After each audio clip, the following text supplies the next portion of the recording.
everyone, welcome back to your weekly quantum teaching. This week we're going to be talking about quantum entanglement, and you don't need to be a super science nerd, mathematician, physicist to resonate with this topic. In fact, if you're new here, I am a psychic medium and channeler, and my goal is to help empower the collective using healing and empowerment tools and channeled messages. And in this week, we are going to be talking about something that actually has a strong connection to everyday life, to synchronicity. And you may notice, if you've been keeping up with these weekly videos, how some of the things we're discussing today actually correlates with previous topics. Naturally, this is just how life works. Everything connects. There's a pattern to everything, and that's why there's such a heavy study on understanding consciousness through Elon Musk's creation of the Neuralink. I'm getting the message here about remote healing, telepathy. So this all has added congruence with this topic this week. So, like I say every week, it is very important that if any topic, anything that I discuss here interests you, to take accountability for your journey and go do further research. Everything I discuss here is channeled, and the research is very, very limited. So really, I've been guided since the start of 2024 to talk about quantum physics, quantum theory, quantum mechanics in its entirety in relation to the spiritual journey. We're basically taking what we know about the logical 3D world and bridging that to the esoteric spiritual, so that way you have a better understanding of how things work in this earthly experience. And so I try to provide proof of the fact that this is something that is tried and true, and that it's not something that's woo-woo, so that way you have confidence in what I'm discussing. There is a sort of quantum machine that has been created by 10,000 plus scientists and physicists, researchers. I've talked about this in a previous quantum teaching. It's called CERN. It's a Hadron Collider that is based in the border between Switzerland, particularly in Geneva, and France. And there's several other mini versions of this across the world. There are more than one reasons and intentions to what this machine is used, namely to shift timelines, shift weather, understand time and space relativity to our experience here by using quantum physics to do that. Can we change time, speed it up or slow it down? That kind of thing. That's essentially what they're doing. But there's obviously a manipulation tactic around that. And if you guys go onto TikTok, which is a better example than probably anywhere else, and search up the Hadron Collider, you will see a lot of videos that point to the patterns here. And so some of what I'm teaching in this week's video is patterned. There's things that are mentioned basically in previous videos, and that's not a coincidence. Obviously everything connects. Again, this is why it's so heavily studied, the spiritual realm, because there is a connection to our everyday life. What is quantum entanglement? Quantum entanglement basically states that one particle that is farther from another particle basically has a connection, that it's linked and entangled with this other thing. So one thing is connected with this other thing despite its difference in distance, despite the fact that it could be far away, there's still some sort of relation. For example, when it comes to rain, when it's about to rain outside, no matter where you are in the world, the animals start to sense and react. And even if it could be any natural disaster, I'm hearing as well, earthquakes, tornadoes, storms, even when it comes to the seasons about to change, even if the temperature hasn't particularly changed, animals know. Even if that storm is far away or that weather change is far away, they can sense when something is coming. And how can that be? Well, this is a prime example of quantum entanglement, right? And my third eye is super itchy right now. It feels like it's buzzing just to be able to share this example with you. So essentially, yes, the animals are able to sense these things, and obviously they have the sensory ability to be able to smell from far away, right? But it's not only just that. If it's a household pet, it still can sense when an earthquake is about to happen, when there's some type of event that's about to happen. If you ordered a pizza slice and a taco from the same restaurant, and the restaurant gave you both the pizza slice and the taco in the same in two different boxes that look the same, okay? So you've got pizza in one box, taco in another, but they look like the same box, and they just hand it to you. They don't tell you which is which. You will only know which is which upon opening one of the boxes. So you open the first box and you see that it's tacos, so you immediately know that the next box is going to be pizzas because you ordered it. There's an entanglement of relativity. And so really I'm getting that the animal example is probably the best that I can provide here. Another example, a lot of people have been, I'm hearing, saved and healed from remote services, whether intuitive psychic mediumship services or particularly for this case, Reiki healing, okay? Remote Reiki healing.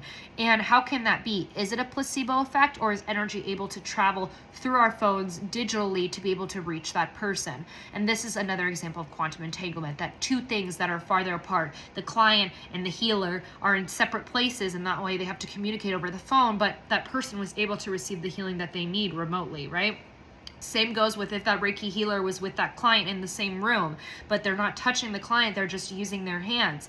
They are next to each other, but the fact that there's a relativity, there's an entanglement, suggests that that there's a connection, right? Telepathy is also another one of these examples. Telekinesis is what I'm hearing, okay? So how can we know what someone else is thinking or feeling when we're close to, when we're farther away from them, right? And so it's kind of like that. And psychic mediumship works in this similar way as well. Specific scientific definition is aspects of one particle of an entangled pair depends on aspects of the other particle, no matter how far apart they are or what lies between them.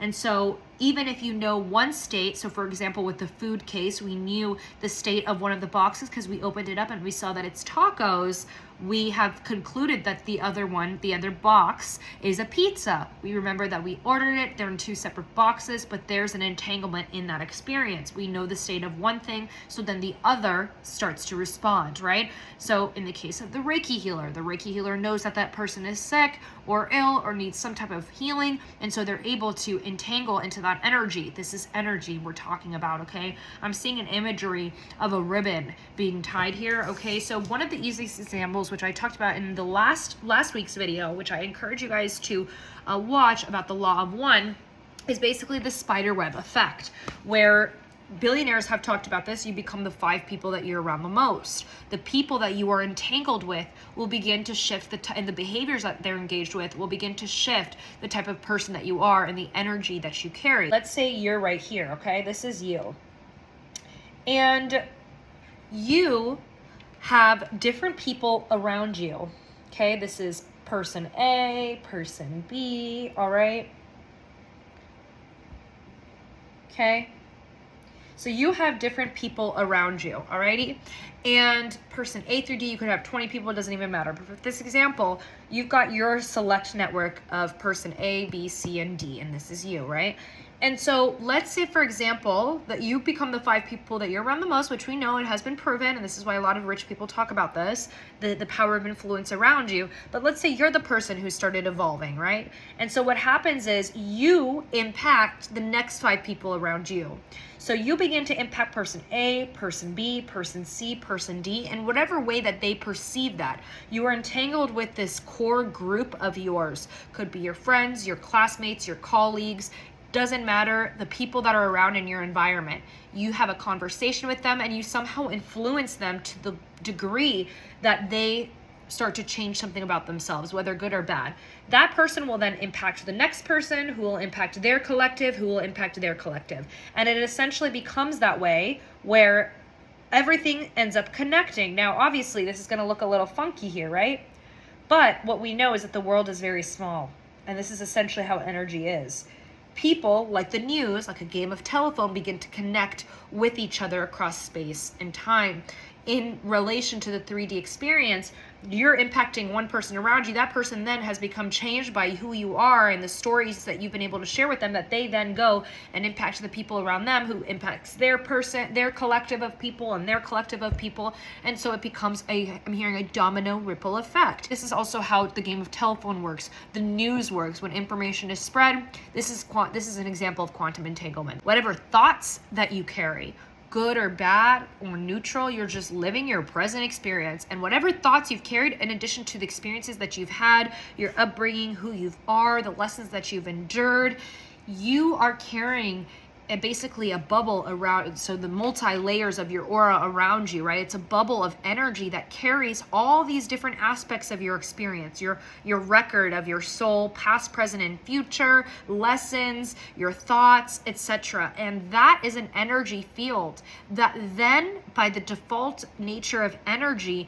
impacts the other collective around you, which means that when you go to the grocery store and you're just minding your own business at the grocery store, you start to live your best life, but unbeknownst to you, everyone around you has at least one similarity to you. What you carry in your aura and your energetic field directly impacts so many other things. You're living in your present experience. You might not be talking to anyone at the grocery store, but unbeknownst to you, if you did talk to them, you would find at least 5 people around you within your vicinity at the grocery store, any place you're at, has a similarity with something related to you.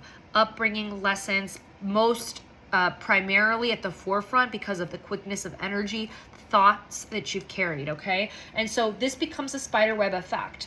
Other people at the grocery store will also have similarities with other people at the grocery store, right?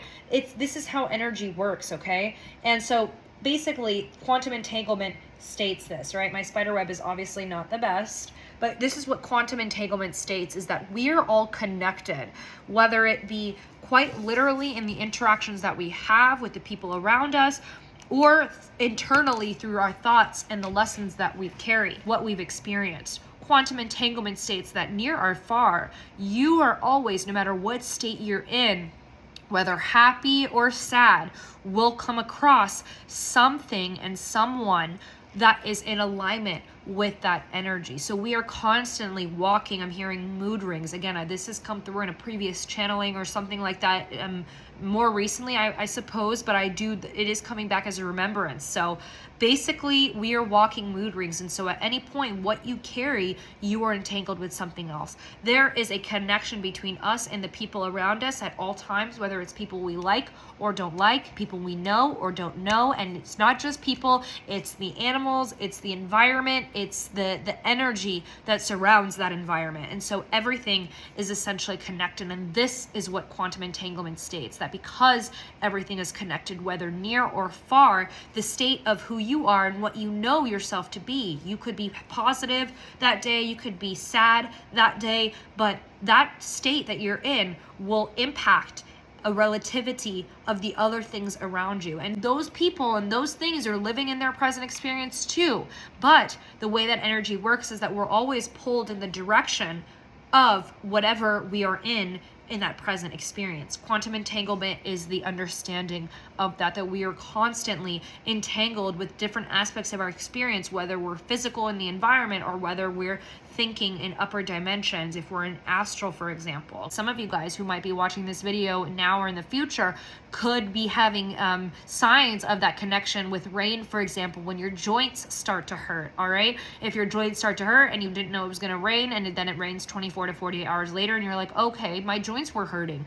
And so that's like kind of, I'm hearing an old wives' tale, but I do remember people growing up that I've met who have told me that they've experienced that as well. Other examples, how the moon affects the tides of an ocean. The moon is so far away, but yet it somehow affects the tides of an ocean. Somehow it affects us because we are 70% plus water. So that's just another example that came through. Astrology affecting us as well. You know, we are one particle, we understand our state, but there's another state that's happening, right? Or vice versa. The moon is in its full moon phase. That state is definite. We know that it's a full moon. It might start to affect us, and we might not know the states of us just yet, but there's an entanglement piece there because, again, everything is energy. I hope that this resonates and that it provided value for you. Let me know if you have any questions or if you need more insight into this topic, and we can definitely get into the nitty-gritty. My goal is not to provide a science lecture on this. It's really to provide a more simplified aspect of what is possible in this experience and what we have available to us to understand, so that we can live lives that allow us to feel empowered with the way that things operate, whether it goes in our favor or not. I send you all so much love and light, and until next time, collective, go and grow.